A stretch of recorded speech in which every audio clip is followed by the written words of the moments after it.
Hey everyone, welcome to episode 222 of the Club JG podcast. As you see, I'm with a special guest. She is a former social media coordinator for both Bleacher Report and ESPN, but also a former Terp. Miss Jasmine Brown, how are you? Welcome to the show. Thank you. I'm good. How are you? Doing fantastic. Appreciate your time. I'm definitely enjoy having you on here. So I want to get your thoughts. I mean, the Super Bowl we just had, the Seahawks, knock out the Patriots. Sam Darnold, the ultimate redemption story, coming from where he was, getting drafted, in the same draft as Josh Allen, Lamar Jackson, Baker Mayfield, the first quarterback from that class to win a Super Bowl. Starting from where he came from, being with the Jets, from going from there to the Carolina Panthers, then to the 49ers, and then the Vikings.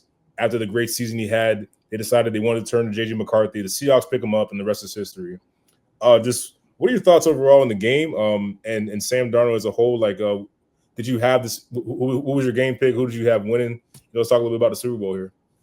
Yeah, I did not have Sam Darnold on my bingo card. If you would have said that he would win a Super Bowl before Josh Allen, I probably wouldn't have believed you. But I believe he was third overall. So I think for that it definitely helps, to kind of show that this is what you were, and he exceeded those expectations, and I think he really jump started his career in Minnesota. Looked really good, and then he finished it off in Seattle. So he looked really good. I'm really proud of him. I think he showed poise throughout the entire season and throughout the playoffs. So I'm really proud of him. Seems like a really stand up guy. Now for the game, wasn't really a fan of the full game. Um, 'Cause Seattle pretty much dominated. And, I think even the thing with the Patriots, it was like, really great to see them return back, even though I don't really care. But just seeing that, they were able to overcome the Tom Brady era and head back, I think that speaks for, how the organization has moved and how they pick their players. But I do think at the same time this season they did benefit from an easy schedule, and then also just having those kind of luck kind of situations with Bo Nix going down. Texans lost two of their players, which resulted in Stroud having a couple of interceptions and things like that. So I think overall, I mean, it wasn't as bad as I think last year, and I think the last time the Patriots were there when they played the Rams, I think that was 10-3 or 7-3 is one of those. So this was definitely better than that, but yeah, I would love to have seen maybe the Broncos or Seahawks in there. That would have probably been good. Yeah. To start with the game, I did pick Seattle to win this because I did think about who the Patriots played and how they were playing through the playoffs. Now, Sam Darnold, obviously did the one thing you couldn't do, was turn the ball over. I think that's really what gave the Patriots life throughout these playoffs, was teams turning the football over and giving them the short field. Sam Darnold did the opposite. They ran the football effectively, more than I thought, with Kenny Walker, who ended up being the MVP. But also Darnold not making that critical mistake to give Drake May and this offense some momentum. Was it a record-breaking, spectacular performance by Sam Darnold? No, but he's been steady all season long, even though he had a game here or there where he was bad, and he relied on a dominant defense that has wreaked havoc on everyone all season long. So I wouldn't have cared who was in that game, whether it was Bo Nix, Jared Stidham, Drake May, CJ Stroud. They weren't beating. I didn't think they were beating that Seattle defense. I think that this defense was absolute lockdown in the secondary and in the running game. The pass rush, I thought that was the thing that stood out to me the most. Like Drake May, God bless him, he really had no time to really make decisions, and even when he did, he started missing throws. That's the result of all the pressures that have gotten to him throughout the course of the game. Because now you're looking around like, okay, how much time do I really have? My rookie left tackle is getting destroyed. How much time do I really have to throw? So I think all those things going into consideration. Like, Drake May did not have much time. I don't care who you have on the outside. You can have Jerry Rice and Randy Moss on the outside. If your offensive line cannot protect you for more than a second and a half, you're not going to be very effective, and those guys aren't going to do much. On the Patriots easy schedule thing, I get it. In the playoffs, Justin Herbert, not really much to run home about. Chargers' offensive line wasn't great. CJ Stroud has been iffy the entire season. Offensive line, again, not great. Jared Stidham, obviously if Bo Nix was playing, we probably talking about a different story, but they still had to beat the Yeah, he was in front of you. Yeah. you still had to beat 3 of the top 5 defenses in the NFL, which is what they went against in the Chargers. They were a top 5 defense. The Houston Texans, crazy good defense. Broncos defense in Denver, like, you kidding me? That's an in inclement weather with all the snow, and then of course the Seahawks defense. So they went against some guys on the defensive side of the ball. There was just not much of a challenge on the other side at the quarterback position until they saw Sam Darnold, a team that was completely healthy and on fire in all cylinders. But I can say the same thing about the Buffalo Bills. When the season began and I saw Buffalo's schedule, I thought they were going to win 14 games. I thought they were going to run away with the AFC East. I thought they would easily get to 14 wins. I did not see them losing to the likes of the Falcons or teams like the Miami Dolphins. Didn't see that coming. Like, the Bills lost some games that I didn't think they would lose. So we talk about the Patriots, easy schedule and all that. That's fine. But at the end of the day, you still got to play. You got to win the game. I thought the Buffalo Bills were a prime example of, like, hey, even if it seems like an easy schedule, it's still the NFL, and games aren't guaranteed. So I think a lot of people, and I'm not saying you in particular, Jasmine, but I'm saying, like, a lot of people, I think, put a lot of stock into, like, oh, this is the easiest schedule since 1999. Anybody could have. No, it's not guaranteed that the Patriots would have got to the Super Bowl. Drake May had to make some plays for this team to get there. Now, was he fantastic in the playoffs? Absolutely not. It was a precipitous drop off from what we saw in the regular season. But I think still give credit to Drake May, give credit to Mike Vrabel. These two teams, although they weren't the picks that everyone thought would go to the Super Bowl, they're the epitome of great coaching. And that's something that gets thrown by the wayside so much when we talk about the quarterbacks in the league. We talk about the talent that's on these teams. If you do not have good coaching, it doesn't matter how talented your team is. I can use my Baltimore Ravens, for example. There's a lot of talent on that team, but the coaching at times has not shown up. People want to say, oh, that's just an excuse. You're just trying to defend Lamar. Like, no, I'm not trying to defend anybody. I will criticize Lamar Jackson when he plays bad. I will. I love Lamar Jackson. I'll defend him as much as I can. But if he has a bad game, I'm going to call that out. But we also have to understand that coaching still matters in the game, any sport, but especially a sport like football. Yeah, I agree. I mean, coaching, it's usually up to them if they want to kick for points. It's up to them if they want to go for it on fourth. And sometimes we've seen a lot this season where some coaches decided that they wanted to forego kicking for the field goal points in the game. Sean Payton ran that AFC Championship game. Mm-hmm. You got a backup quarterback in there with Jared Stidham. Your points are going to be at a premium here. Imagine if Denver decided to kick that field goal as opposed to going for it on that fourth down. Now, hindsight's 2020. If the play works, Sean Payton's a genius. If it doesn't work, we're sitting here looking at it now like, why would you do that? Right. You know what I mean? So it's always hindsight 2020. Right, I agree. Definitely agree. Yeah, real quick, the Bad Bunny halftime show, that was super entertaining. I'm not a huge Bad Bunny guy, I'll be honest about that, but that was one of the better halftime performances I've seen in a few years. Obviously, it came with a lot of controversy. We're not going to go there, but I just thought that the show overall was super entertaining. There was so much going on. Like, it kept me wired in, what's going to happen next? Who's going to show up next? Everybody from Jessica Alba to Cardi B to the Lady Gaga showing up, like, it was just a whole bunch of stuff going on. So I definitely appreciated Bad Bunny for that performance. I thought it was one of the best that we've had in the past few years. What do you think? Yeah, I mean, I agree. I loved how he went into different kind of storylines throughout. I don't think we've kind of seen anything like that in a while, maybe since, actually, you know what? I don't know. But it was like a live music video being shot, like, right. While we were watching the Super Bowl. Right. And I mean, again, I haven't really, listened to all of his music. I've heard it in passing. And of course, I mean, I do like the song with Cardi B that he made with her. But, I think I loved his intention. Of course, I can go there, but I love the intention behind why he did what he did. And I mean, I ended up downloading a couple of songs. I was rewinding it. I was like, what's this song? And I rewound it and I downloaded it. So, I like the fact that over the years, people are introduced to other people because you just never know who will come and then you might like their songs. So, just having everybody listen in if you wanted to, and then being open to what they have is good. But I liked his concept, and it was really good. That was interesting. I wonder how the NFL is going to follow up with that one, because that was definitely one of our that was a performance for something I haven't seen in a while. Right. You might say Kurt Franklin. that would be something else right there. I know, right? Super Bowl's in LA, so who knows what could happen, honestly. Right. I want to shift gears with you here, Jasmine. Going to the WNBA. Obviously, with the season that's coming up, there's a lot of speculation that there's a lockdown coming. Players have met with the commissioner in the WNBA.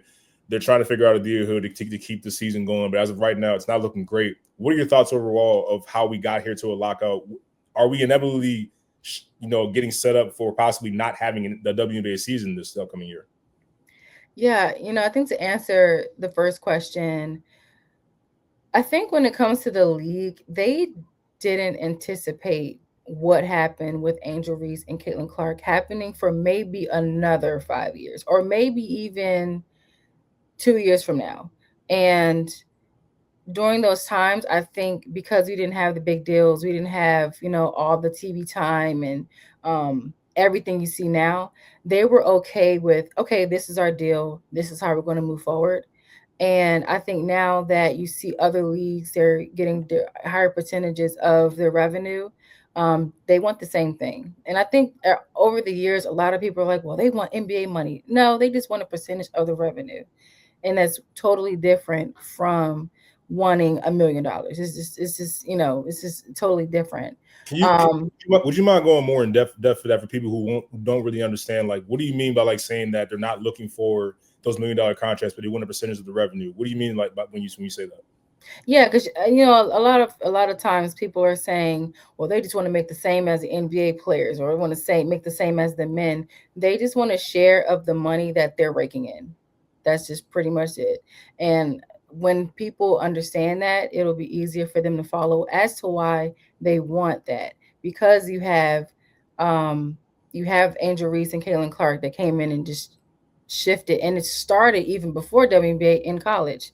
Now you see leagues like Unrivaled, they're coming through. You see what happened when they just played in Philly. They packed it out. Granted, they didn't have a team up there, but still people were excited for that. You see what happens when the Connecticut Sun, they went to TD Garden. They sold that completely out, and they have an NBA team up there.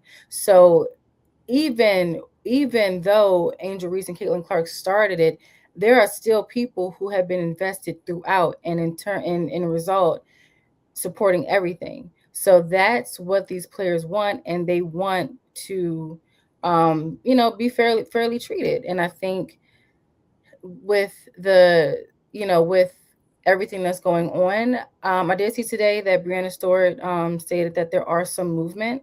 I think as of an hour ago.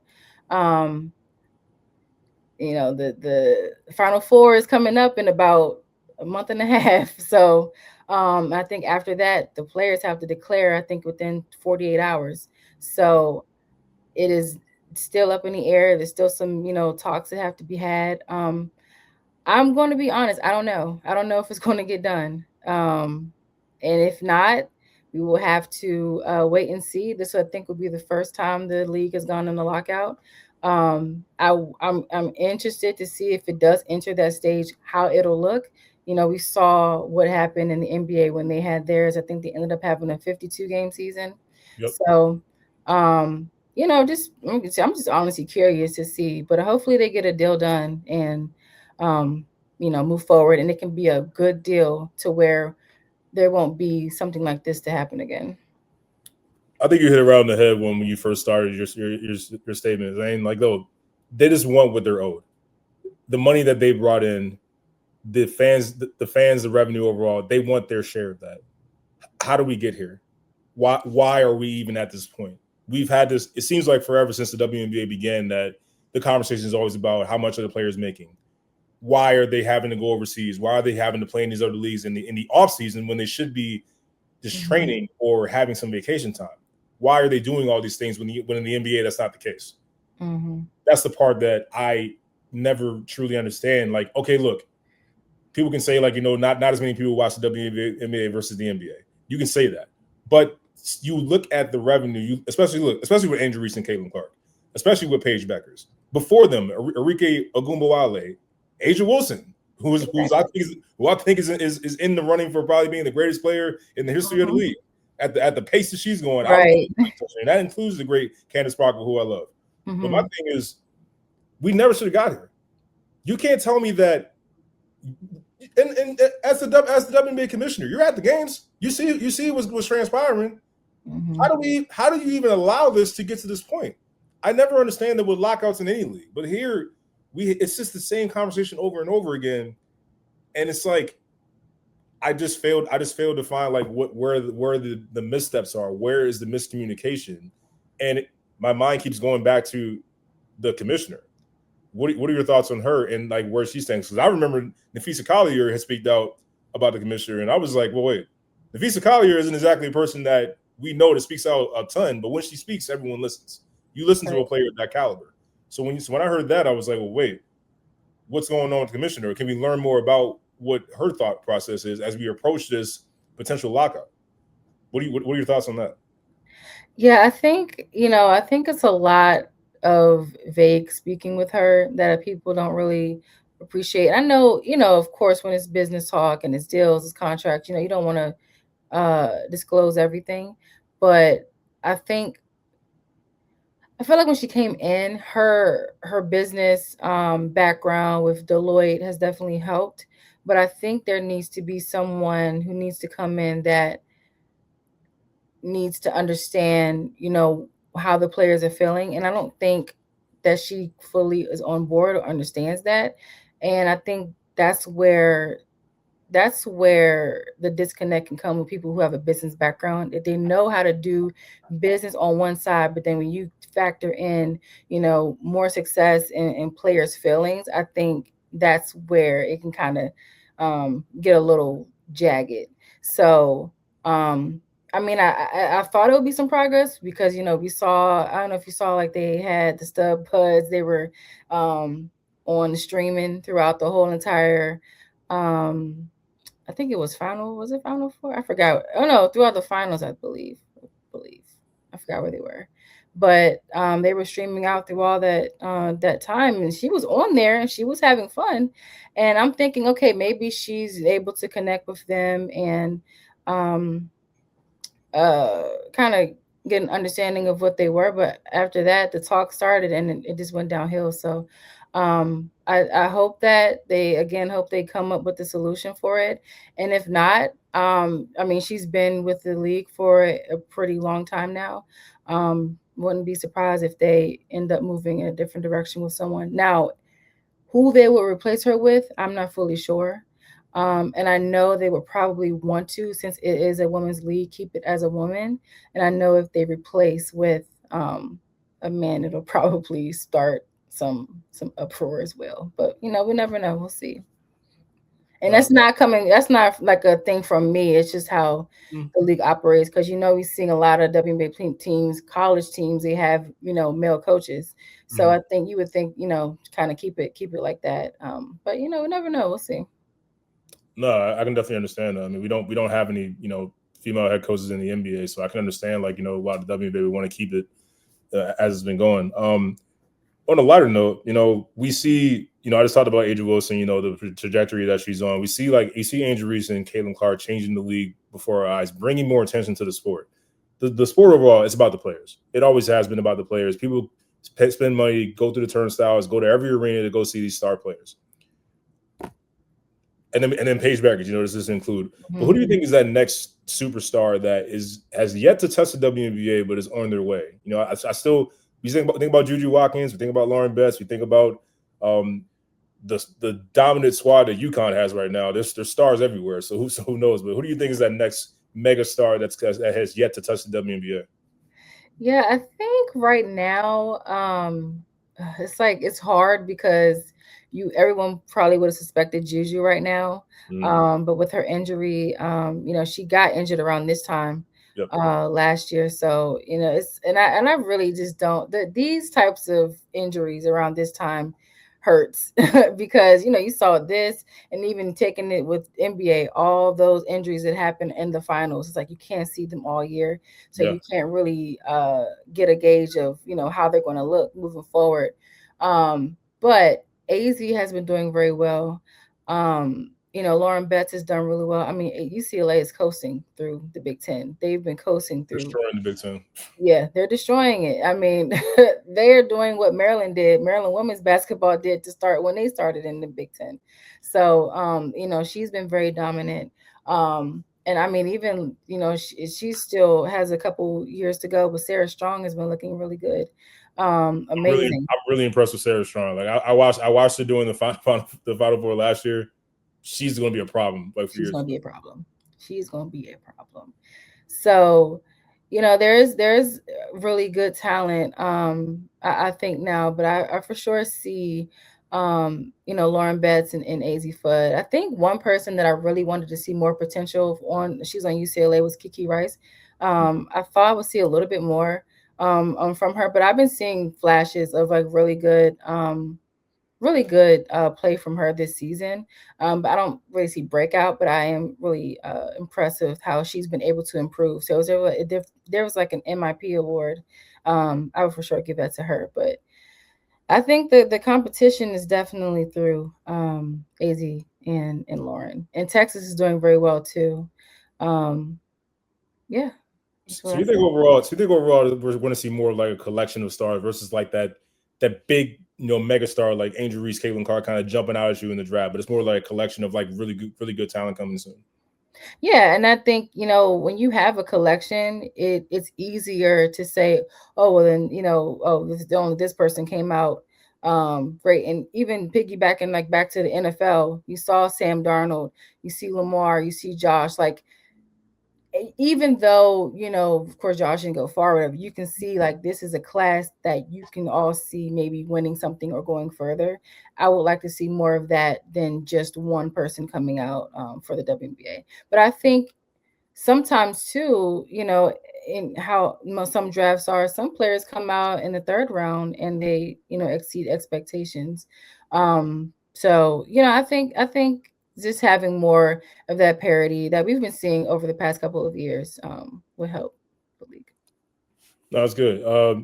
Real quick, I want to talk to you about something with the NBA. All-Star Weekend's approaching. We recently heard Kevin Durant, have some comments about, because a lot's been made about the effort, obviously over the past few years. And he feels like those comments are being directed more towards him and the old heads. Like he said, well, why don't you pay attention to guys like Jokic and Luka Doncic? Like, ask those guys the same question. Why does it seem like you guys are pointing to us about the effort? Now the NBA All-Star Game is now featuring USA All-Stars versus the World All-Stars to kind of bring more parity into the All-Star Weekend. Do you feel like we're at the point where it's like, should we just scrap like the All-Star Game altogether? Like not even keep the 3-point shootout, keep the dunk contest, but the All-Star Game, just given how it's been over the past handful of years, do you think that should be scrapped and just make it like something like what the NFL has done with the Pro Bowl? Just have like a skills competition, or have like, name the guys and not have any like real games going on here. Like where are you with where you've been with the All-Star Game? Yeah, I think that's a kind of a tricky question, because I don't even know, even with the Pro Bowl, I feel like those numbers kind of dipped because they changed their strategy. I think, in past, people watch the Pro Bowl. I really think it comes down to strategy. This is, how do you make it? How do you adapt to the times and make it interesting? Because you have a whole new era of people coming in to watch a sport, so you have to figure out a way to adapt. And if not, they say it's skill issue. So it kind of falls back on whoever is planning this. But I think even with the dunk contest, it's like, how many more ways can you dunk, or how many more ways? I think the skills competition, when they're doing, passing in and laying up and all that stuff, I think that's fine. A 3-point is great. I like what they did when they included Sabrina versus Steph. I know that had good numbers. I want more, man. I want more of that. I was pissed when like I found out Caitlin Clark wasn't doing the 3-point shootout. They were trying to get her together with Steph. I need more of that. I loved watching that. I love watching Sabrina, who's one of the best in the game of shooting. I wanted to see Caitlin Clark versus Sabrina versus maybe bring Steph and Clay together. Like, do something to kind of bring, the NBA and the WNBA together. Like, that to me is box office. And at the end of the day, that's what you want. You want viewership. You want box size material. You want, wins for both sides, in my opinion. Yeah, and I think, and honestly, I mean, even what Unrivalled's doing, just kind of maybe do something like that.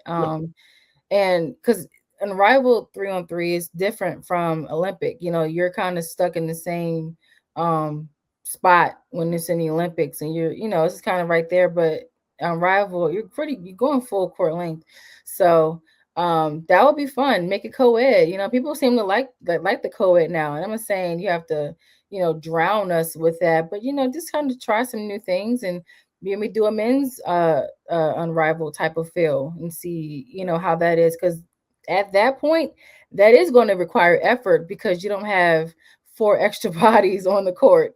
So you're really gonna have to get your conditioning up, and you're gonna have to really put in effort. So in that case, that would be really fun to see.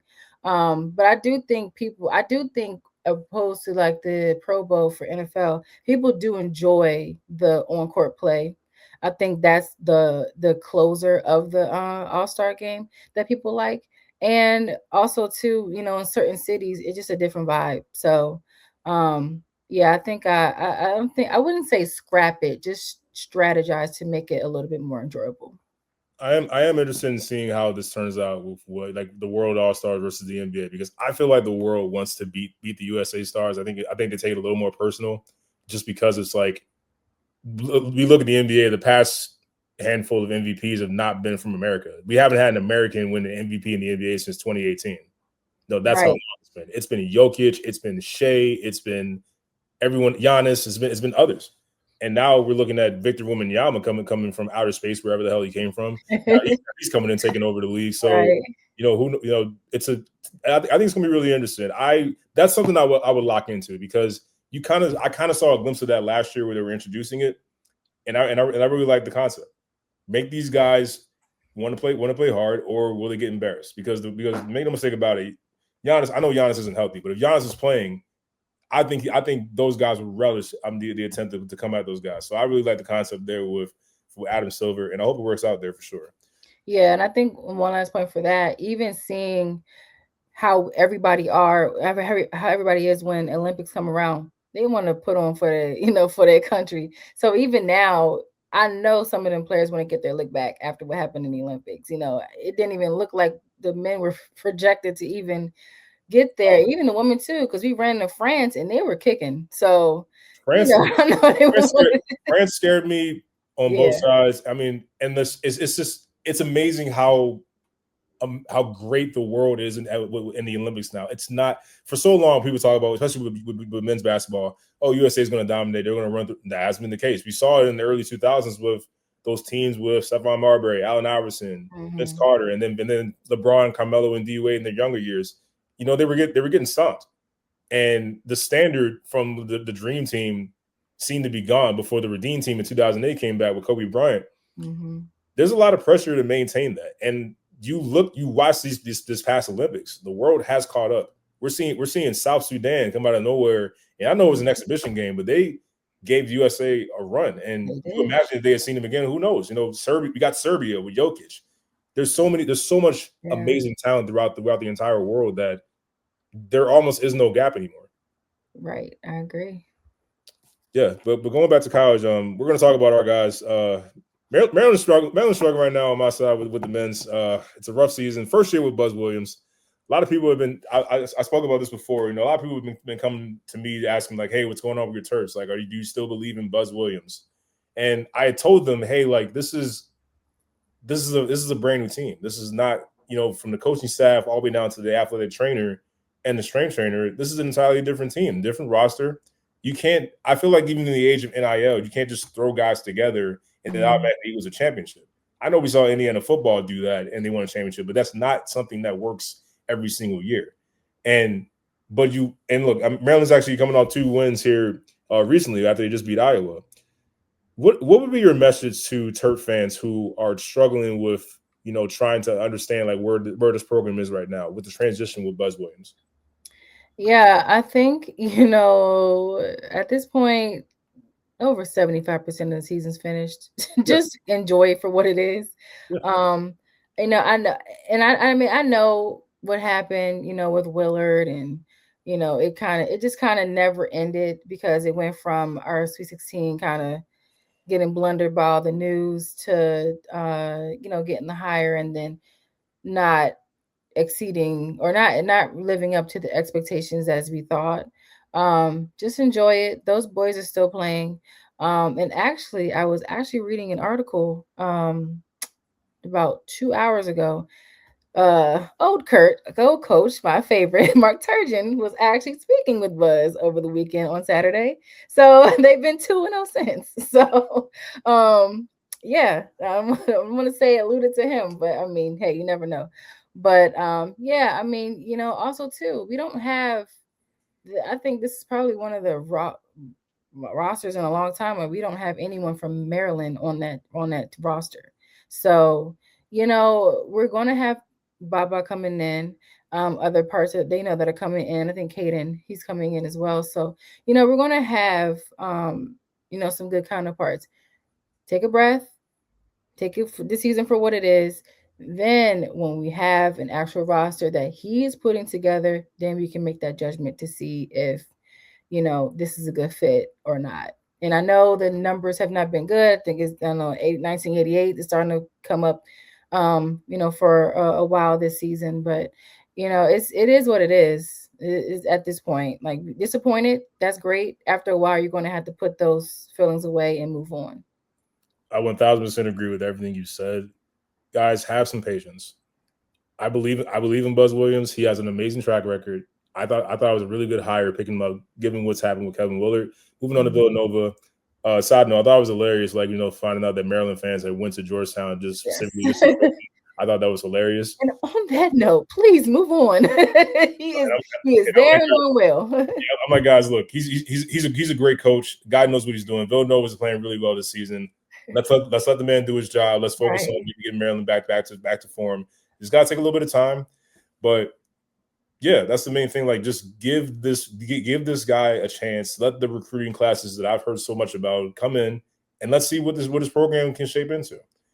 Now, yeah, this isn't something that Maryland's used to. We're not used to bad seasons like this. In fact, it's very rare that it happens. But these are different times.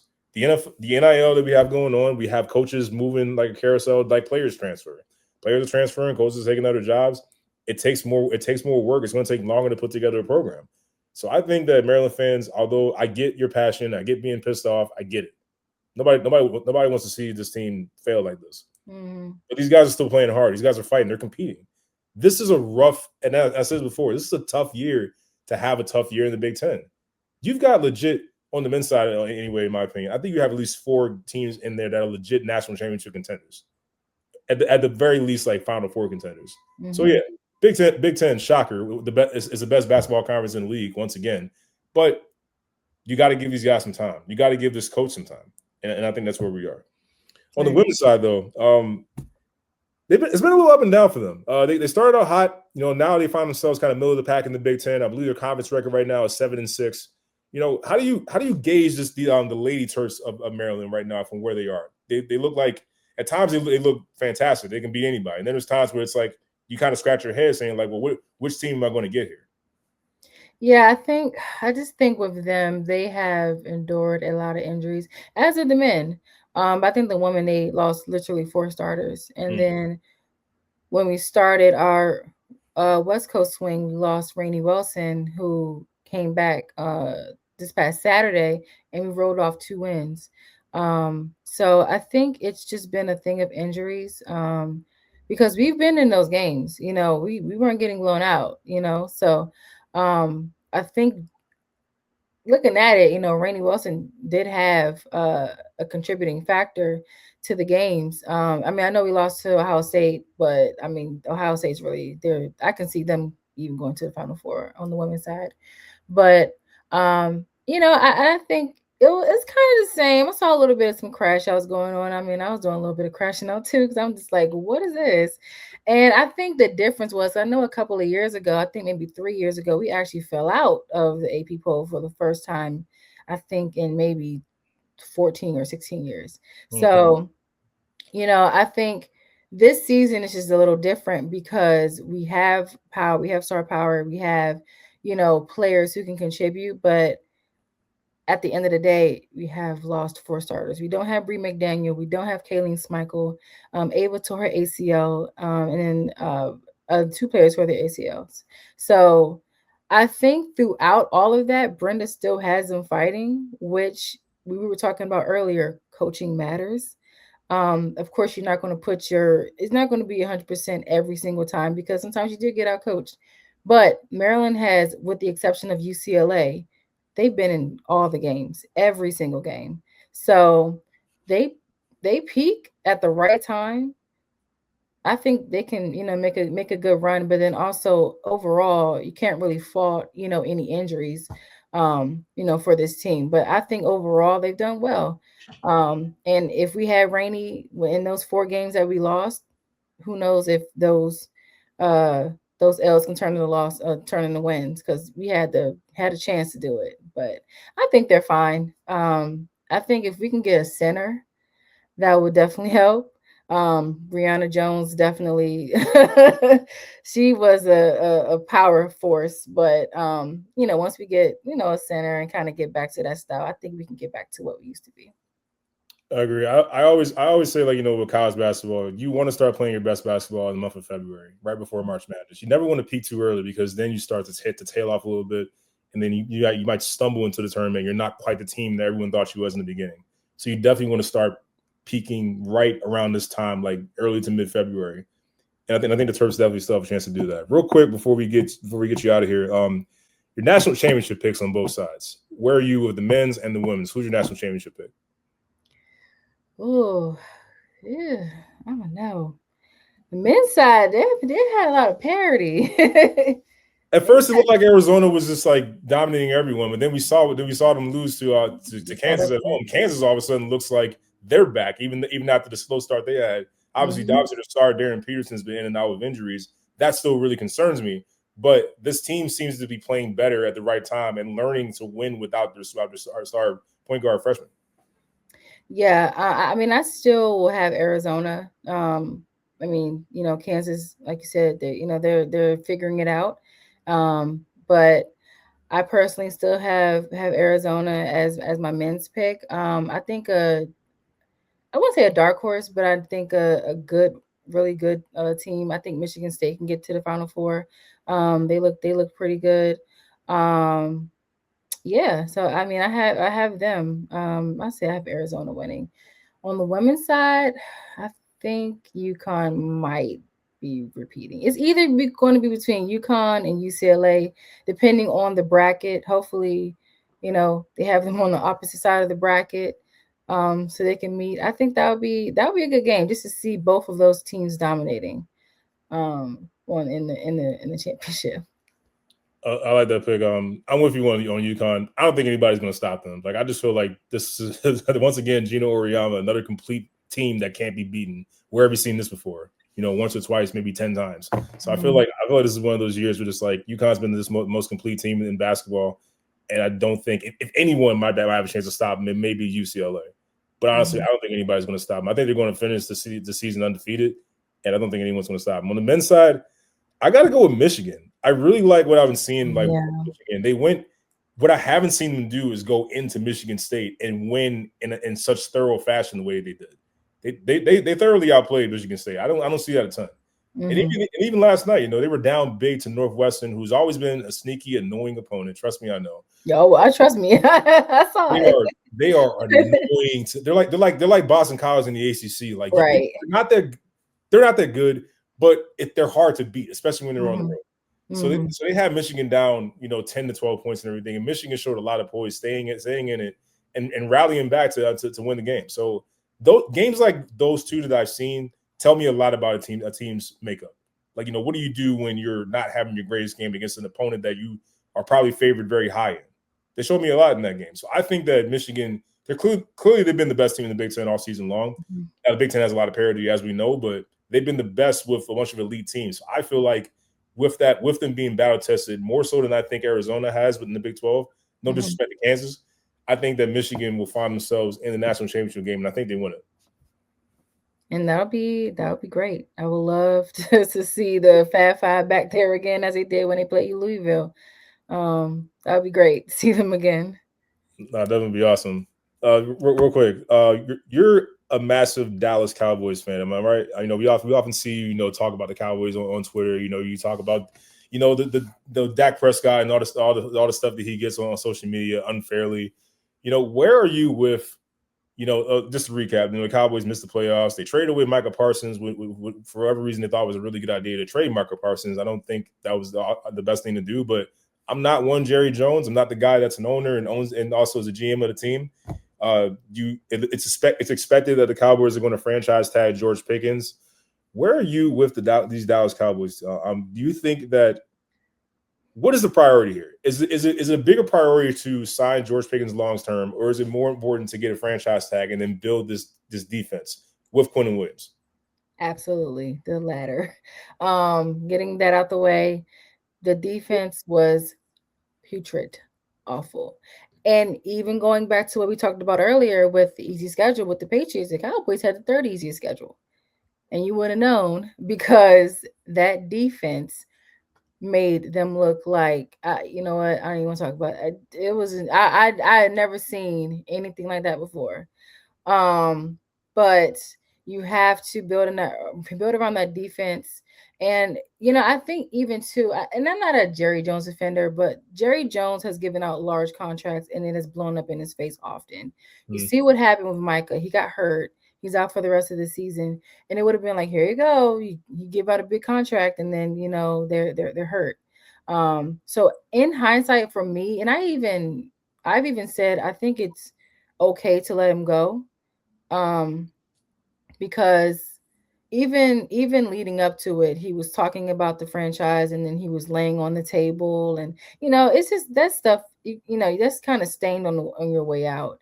And how would you have felt, or how would his behavior have been had he not gotten that money and he still stayed in Dallas? So I think it was okay to let him go. I think if one person is your defense, that's a problem. And getting complementary parts for Quentin, I think that will help. And we have a new defensive coordinator, and also too, I don't think our defensive coordinator was that great. I mean, you see what happened when they let him go for the Bears, and then they take off, and then he comes here, and we have one of the worst defenses in almost history. And So Matt Eberflus is known for defense, so that's what was more alarming about that. right. But I think it's a combination. It's a combination of the two. You have to have a smart IQ if you're a player, and you have to have a good coaching technique if you're a coach. So I think this wasn't a fit, and we just had to move on. We have a new one.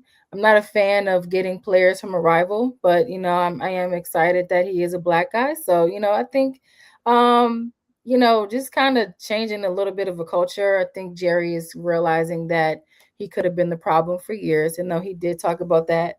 So I think it'll be a fun season. I don't really expect anything out of it. Um, I personally think that Dak should go somewhere else, and I see him winning. So I see him winning somewhere else. I think it's really hard to be a quarterback for the Dallas Cowboys because the star, the pressure, and I'm lucky enough to have seen like two quarterbacks who have risen up against that, even though it didn't lead to anything in Romo and Dak. But you really have to have tough skin and but tough skin to get through that get through that franchise. So I think if Dak goes somewhere else, I think he'll win, and I'll 100% root for him. So who's replacing Dak Prescott? You're saying that the Cowboys should trade him. Like who is that ideal situation that you'd be looking at a quarterback to replace Dak Prescott? I'm not fully sure. Now I think thinking weirdly, I think if Archie Manning came in and put on for Texas, I think that would be cool. But I had to think through that. I'm not fully sure. Now I would love for Dak to win in Dallas because there's been a lot of flack that has been thrown towards him, and I still think he rises up to the occasion. I mean, he had a really good season this year, despite that defense. But I just think it's just something that's been blocking and trying to get over that hump too. And now we have to get to an NFC championship, because since the Commanders went last year, we're the last team to not have gone since the 90s. So we're gonna have to figure that out. And it comes with the I know. But it's gonna come with the defense. It has to be the defense. And if we can, build on that offense that we had this year, I think it'll be fine. But I think me going into the season, as I did this one, just take it a game at a time. I'm not gonna. I have gone off the it's our year type of thing. It's just this game, go through it. And I think a lot of Cowboy fans have been able to adapt that mindset now. It's I can say that much, that there's a lot of Cowboy fans that I think are becoming more like, hey, let's take a game, not sticking out the chest saying like, it's our year, we're winning the Super Bowl. I'm like, dude, like, calm down. It's I think every fan base at least does that. I don't think it's just us. It's not just us. I won't say it's just you.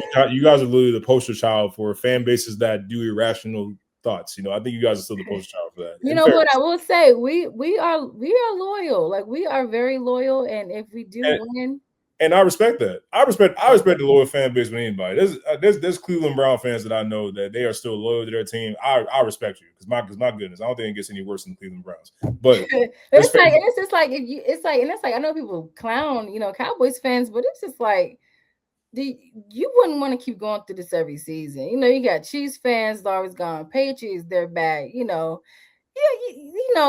you see people glean towards that fan base, but now it's like, Jazz, I'm a Baltimore Ravens fan. I go through it every year too, because we come in with analysts saying we have Super Bowl aspirations, and we should be one of the favorites, and then we find a way to just we invent ways to lose. Just quite frankly, like, for the last 3 years. 3 years in a row, we've literally invented ways to lose. Zay Flowers fumbles in the end zone diving. The first mistake he's made all through his rookie season. The next year, Mark Andrews can't catch a 2-point conversion. Everyone's telling Lamar Jackson, saying that, hey, he could have thrown him a better ball. And I'm like, do you want him to run over and hand him the football in his chest?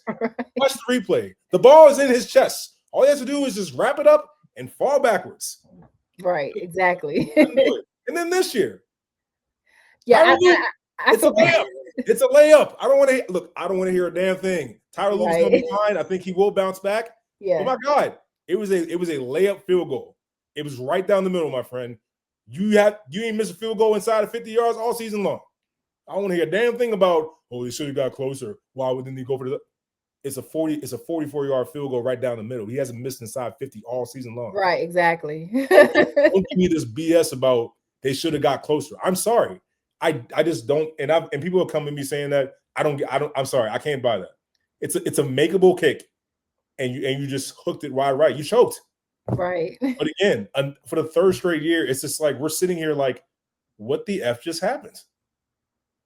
Yeah, I mean, I think I think Lamar has definitely covered a lot of hardball throughout the years. And I think, I said it a couple years ago, I think it's been time for him, to leave and have a change of scenery. But with that, now it comes with the eyes are going to be on Lamar. 100%. Yeah, it's going to be 100%. On Lamar. I'm a person that said this earlier. John Harbaugh had gotten out coached, has done idiotic things coaching wise this season, last season, and the season before that. This was not just what happened this season. This was years of inept coaching in critical moments that led to this. Now, Jesse Minter, Anthony Weaver as your defensive coordinator, Declan Doyle from Chicago as your offensive coordinator, who's 29 years old, same age as Lamar Jackson. Lamar Jackson, the eyes are on you, my friend, because I think you're that good. You there should be pressure on you to figure this out and get it done. We wouldn't be talking about this if I didn't think you were that good. You are that good. But now it's no more John Harbaugh's holding you back. There's no more, the GM's not listening to you, because they consulted with you, bringing the guys that you wanted to come in. They consulted you about Jesse Minter. They talked to you about Declan Doyle. They talked to you about Anthony Weaver. The quarterback coach coming in. They talked to you because they're turning the keys over to you as the franchise quarterback. So there are no excuses. There were no excuses in previous years before that, but it's definitely not any now. So eyes are going to be on the Ravens. Eyes are going to be on Lamar Jackson to get this thing going. There's no gap year. There's no like, rebuilding year with a new coach. Not going to give you that excuse. Right. You're too good. You're too good of a player and a quarterback, and this team can be better because of you. So I'm not giving any pass to Lamar Jackson and the Ravens this year. If they do not, well, first of all, you got to make the playoffs. That not making the playoffs this past year was inexcusable. Even though they started out 1-5, even with all the injuries, I thought they should have made the playoffs, given with the expectations that are set in that locker room. Exactly. I agree. The Ravens are my secondary team, so I felt the pain with y'all. Now it makes sense. The Ravens are your secondary team, with the Cowboys your previous team. So you bring bad juju to us. That's what it is. You bring us bad juju from Dallas. Wait, because I know when y'all won the Super Bowl, I was there. I was rooting. I was there. No, I don't like that. I don't know about all that. You got. Oh, that's like saying I'm a Commanders fan and also a Ravens fan. Like, you got to pick a side at I-95 now. Well, if you do that, then I'm a side eye you. I can't root for the Commanders because of the division.